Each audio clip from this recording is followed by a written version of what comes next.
चलिए तो अब शरद पुरोहित के पास चलते हैं। हमारे सहयोगी इस वक्त हमारे साथ जुड़ रहे हैं लाइव, उनके साथ डीजीपी भी मौजूद हैं और जो नए गाइडलाइंस हैं उस पर क्या कुछ उनका कहना है, किस तरह से कोरोना कंट्रोल को लेकर अब नई नीतियां बनाई जा रही हैं। शरद, बात कीजिए।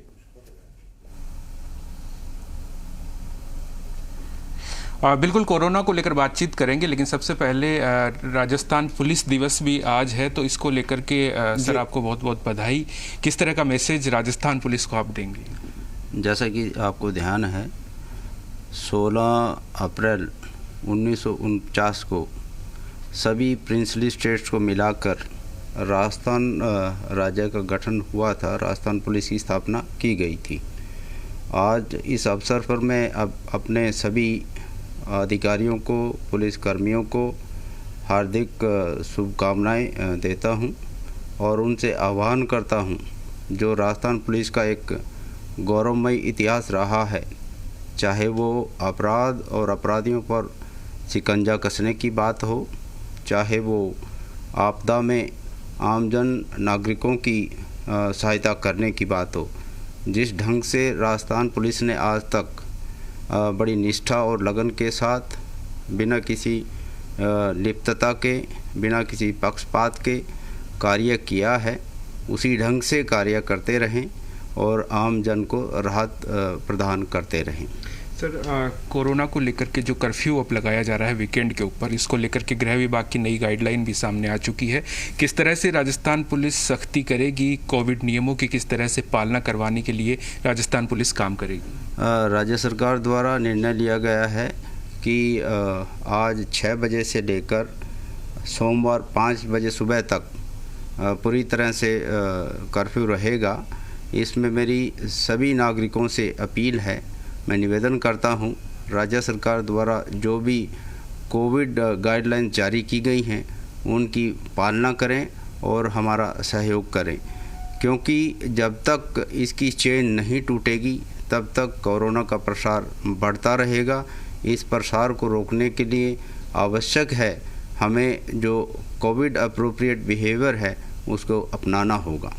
सर, किस तरह से लोगों को छूट रहेगी आवश्यक सेवाओं के लिए? लोगों में काफ़ी कन्फ्यूज़न की स्थिति है कि क्या सब्जी उनको घर पे मिल पाएगी, क्या दूध उनको घर पे मिल पाएगा, इस तरह के रोज़मर्रा के सामान कर्फ्यू के दौरान किस तरह से मिल पाएंगे? जितनी भी आवश्यक सेवाएं हैं, आवश्यक वस्तुएं हैं, उनकी आपूर्ति बाकायदा जारी रहेगी।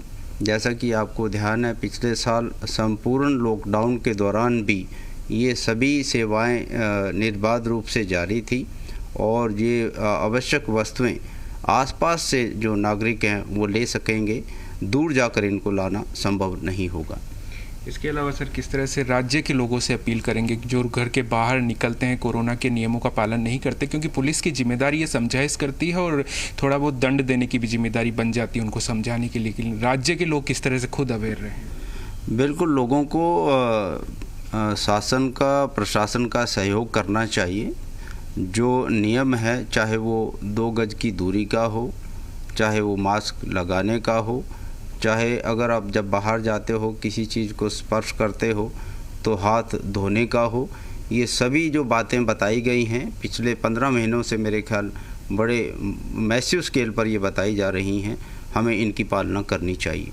सर, इसके साथ ही कोविड की बात हो गई, एक साइबर सिक्योरिटी की बात कर लेते हैं। उसको लेकर भी आज सेमिनार की आपने, एक बैठक की, किस तरह से मंथ को लेकर आप चलाने की प्लानिंग कर रहे हैं?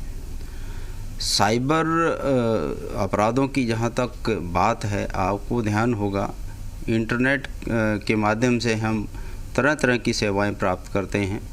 इंटरनेट के माध्यम से हम अपने साथियों से, दोस्तों से इंटरेक्ट करते हैं, सोशल मीडिया के मार्फत करते हैं।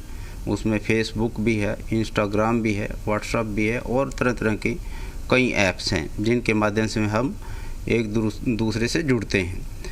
इन्हीं प्लेटफॉर्म्स पर जो साइबर क्रिमिनल्स हैं और इनका दुरुपयोग कर और आम जन को पीड़ित करते हैं और साइबर क्राइम घटित हो जाते हैं। कोरोना के दौरान और वैसे भी टेक्नोलॉजी जैसे जैसे आगे बढ़ रही है तो इस माध्यम का उपयोग बढ़ रहा है और जो ऑनलाइन पेमेंट और ट्रांजैक्शन की बात है उसको भी बढ़ावा मिला है।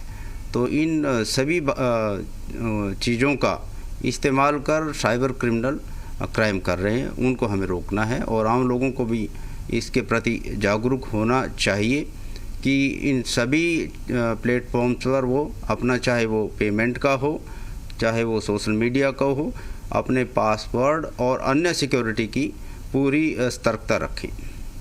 सर थैंक यू सर, आप जुड़ने के लिए हमारे साथ। तो डीजीपी एमएल लाठर साहब थे जिन्होंने साफ किया कि आप कोविड नियमों की पालना करें, पुलिस आपके सहयोग के लिए है, आपके साथ जोर जबरदस्ती ना हो, इसके लिए आप खुद घरों से बाहर ना निकले, कर्फ्यू के नियमों की पालना करें। साथ ही साइबर सिक्योरिटी को लेकर के जो अभियान चलाया जा रहा है उसके लिए भी लोगों को जागरूक करने का प्रयास किया जा रहा है कि लोग खुद इससे बचने के लिए भी अवेयर हो।